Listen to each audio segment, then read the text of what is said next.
Bonjour tout le monde. Donc, on y va avec la section 2.2 du chapitre 2. On va y aller là, uniquement avec la portion sur les calculs mathématiques, sur les formules. Fait que pour être capable de savoir quelle formule utiliser, ben, pour connaître, dans le fond, d'où viennent nos formules, on va se faire une petite démonstration mathématique. Fait qu'on va aller écrire démo, maths ici. Notre démonstration mathématique, comme plusieurs démonstrations mathématiques, provient donc d'un graphique. Fait qu'on joue avec les formules, on joue avec les graphiques.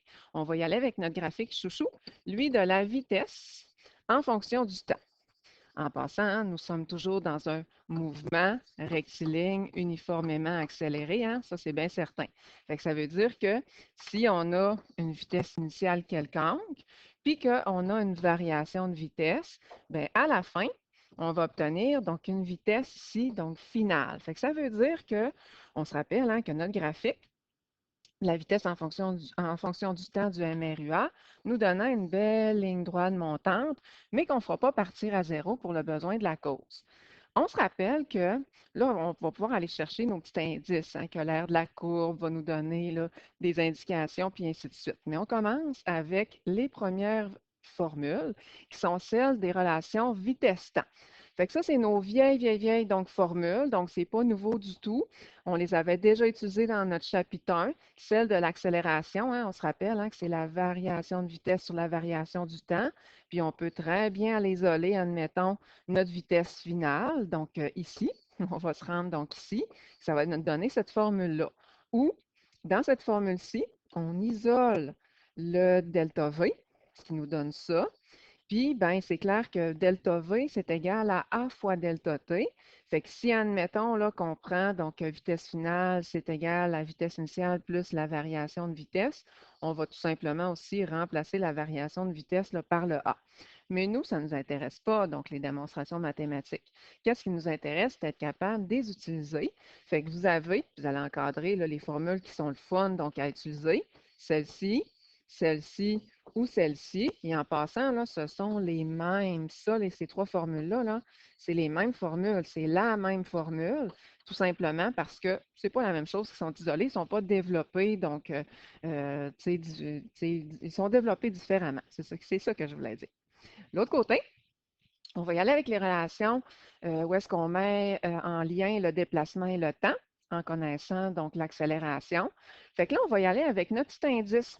On se rappelle hein, que dans les graphiques, on pouvait utiliser l'indice que l'aire sous la courbe représentait, était égal au déplacement. Ah, fait que là, je vais aller voir sous la courbe. Donc, je retourne de l'autre côté. Je sais ici que je peux séparer ça en triangles, comme ça ici. Fait que je peux aller faire l'aire du triangle. Puis je peux aussi aller faire, en additionnant, l'aire de mon rectangle plus l'aire de mon rectangle. Et c'est sûr que mon addition, ben, ça va me donner l'aire totale. Puis l'aire totale, ben, va me donner le déplacement. Fait que dans le fond, là, si je vais donc avec le triangle, puis après ça, on va retourner de l'autre côté, le triangle que j'ai mis en orangé, donc ici. Fait que la base ou la hauteur, hein, on s'en fout, là, c'est le temps ou la variation du temps ici, fois donc la variation de vitesse divisé par 2. Fait que je m'en vais de l'autre côté. L'aire, oh, je vais le mettre ici, moi. L'aire du triangle, on se rappelle que c'est base fois la hauteur divisé par 2, comme ça ici. Fait que ça va être variation de vitesse fois la variation du temps divisé par 2. Nous autres, on a fait fois une demi, là, c'est la même chose. On a l'autre côté, l'aire du rectangle, ici. Fait que l'aire du rectangle, comme ça ici, c'est la base, le temps, fois la hauteur. Donc, la hauteur, on se rend à VI. Fait que dans le fond, c'est VI fois delta T. De toute façon, là, regardez, depuis tantôt, là, on les a, là, les aires. Ça, c'est l'aire de mon rectangle ici. Ça, c'est l'aire de mon triangle. Qu'est-ce que ça donne là? On va aller le reporter de l'autre côté. Fait que ça, c'est l'aire de mon rectangle, donc ici. Puis, je les additionne toutes les deux, tout simplement. Fait que ça me donne ma première formule. Puis on va mettre le petit une demi là, un petit peu mieux, donc ici.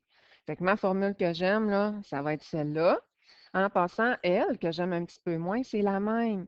C'est juste quand la variation du déplacement, on peut le mettre en déplacement final moins le déplacement donc initial. Fait que si je veux isoler, admettons, le déplacement final, je veux savoir à la fin où est-ce que je suis, si j'ai une position initiale donc donnée, ben, je peux la prendre. Mais tu sais, on s'entend-tu que ma formule encadrée, on l'aime un petit peu mieux.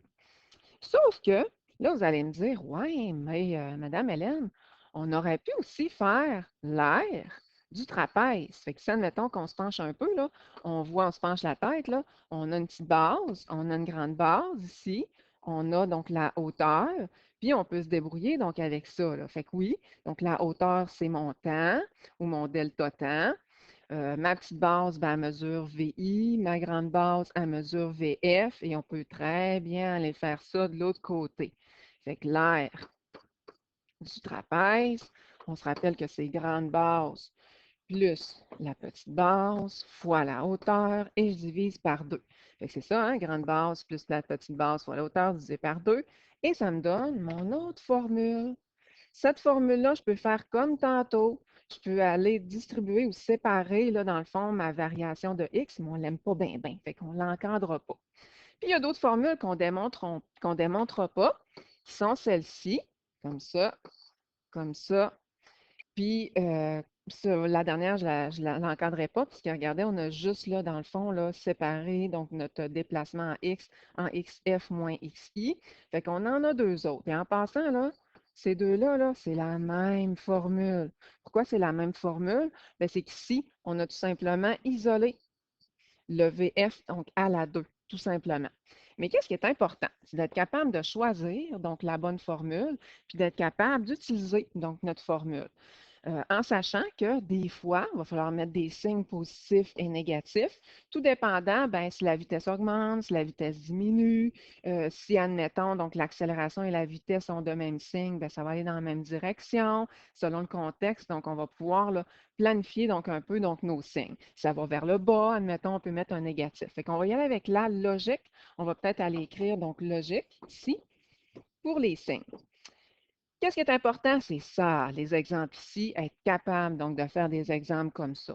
Fait qu'on nous dit un ballon descend, donc une colline, avec une accélération, c'est tout le temps le fun d'aller chercher nos variables, de 2 mètres par seconde au carré. S'il part du repos, oh, là, il faut que j'allume que sa vitesse initiale est égale à 0. Si je n'allume pas, là, je ne serai pas capable des fois de faire mon problème. Quelle vitesse va acquérir donc ce ballon-là? Fait qu'on cherche la vitesse finale au bout d'un temps de 4 secondes. Hey, fait que j'en connais des affaires là. Je sais l'accélération, la vitesse initiale que j'ai déduit, la variation du temps, puis je cherche là, finalement donc VF. Fait que là, il faut que je me promène dans mes formules. Il faut que j'aille chercher une formule qui a ça, ça et ça. Elle que j'ai choisie, ben, c'est la première parce que les autres, il y avait des delta X. Moi, j'ai pas, jusqu'à date, là, j'ai pas de delta X là. Fait que c'est sûr que je ne peux pas choisir une formule avec un delta X, je ne serais pas capable de l'utiliser de toute manière. Fait que je vais faire donc ma formule tout simplement.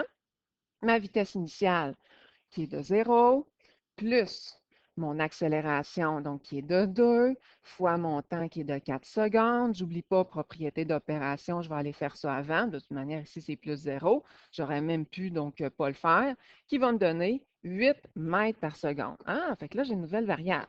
Je vais pouvoir m'en servir pour aller chercher mon numéro B si je veux. Quelle distance aura-t-il alors parcouru après ce temps-là? Fait que moi, je vais aller chercher le delta X. Là, il me faut une formule avec un delta X, hein? Ça, c'est sûr. Puis je peux utiliser toutes les autres variables là, que j'ai. J'ai choisi donc celle-là. Là, vous allez dire, ben là, il y a tout, admettons, toutes, donc les variables là, que tu as besoin de te trouver. Ben, tu sais, j'ai mon delta T, ça, je l'ai. J'ai mon accélération, ça, je l'ai. Ma vitesse initiale, je l'ai. Là, vous allez dire, hey, tu n'as pas utilisé ta vitesse finale. Ben, c'est pas grave, parce que de toute manière, là, pour aller chercher, ben, pour, dans le fond, donc, ben, pour aller chercher donc, la vitesse finale, ben, je l'ai calculée tantôt, puis je ne suis pas obligée donc, d'utiliser donc, mes variables que j'ai trouvées. Et puis en passant, si admettons que vous utilisez une autre formule, puis que vous arrivez au même résultat, cassez-vous pas la tête, c'est que vous avez compris. Souvent dans le corrigé, quand on a vitesse initiale fois delta t, puis qu'on sait que la vitesse initiale est de 0, on le sait que 0 fois quelque chose, ça va me donner 0. Fait que dans ce temps-là, là, ça se peut très bien là, qu'ils ne mettent pas cette partie-là de la formule. Fait que vous allez voir là, la formule là, qui est un petit peu plus raccourcie, comme ça ici. Fait qu'il faut vraiment donc allumer. Fait que tout ce qu'on a à faire, c'est 1/2 fois l'accélération fois mon temps et propriété d'opération au carré. Fait que je vais faire 4 au carré fois 2 fois 1/2 qui va me donner 16. Puis même si j'utilise ou que je n'utilise pas, admettons, donc la variable que je viens de trouver donc en A, je vais arriver quand même donc à la bonne réponse. L'autre côté, juste justement vous montrer tantôt au numéro B, je vais avoir deux solutions qui vont me donner exactement donc la même réponse. Fait qu'on va aller faire ça. On nous dit, numéro 2, on a un projectile qui est tiré en l'air verticalement à une vitesse initiale, VI, ça il faut que je comprenne vitesse initiale VI, de 500 mètres par seconde. L'accélération due à la pesanteur. La pesanteur, là, ça, c'est l'accélération gravitationnelle, c'est la gravité, donc c'est une accélération. De toute manière, qu'est-ce qu'il me dit? C'est que c'est les unités donc d'accélération. Et en passant, on nous dit que l'accélération tire vers le bas.